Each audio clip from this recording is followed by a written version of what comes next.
se puede ser conservador, buscar prohibir matrimonios del mismo sexo, etcétera, y a la vez ultraliberal.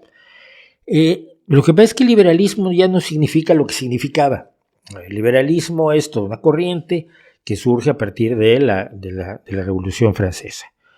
Y ese liberalismo esencialmente social, el que propugna las libertades democráticas y propugna los derechos fundamentales del ser humano.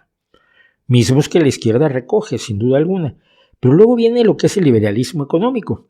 Es la mercadolatría, la idea de que todo puede ser regulado menos el mercado, que todo tiene que tener un orden dentro de nuestra sociedad para que podamos convivir, debe haber un lubricante social que regule las relaciones, los matrimonios, las adopciones, el tráfico el carretero, pero las empresas no, las empresas tienen que ser absolutamente independientes y libres. Eso es lo que llaman ahora liberalismo, y quienes son liberales, entre comillas, en lo económico, o libertarianotes o libertardos creo que es la mejor forma de definirlos o de diferenciarlos de otras formas de pensamiento.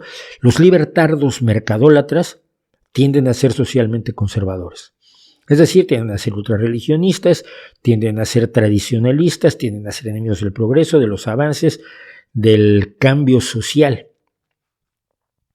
Y lo único que quieren es que las empresas sean libres de hacer lo que quieren y generalmente además los que defienden esto son los pobres diablos que no tienen ni empresas, Milei, Laje y Rayo, toda esta gente que son pobres diablos asalariados por esas empresas a las que defienden, lo cual también da un poco de tristeza.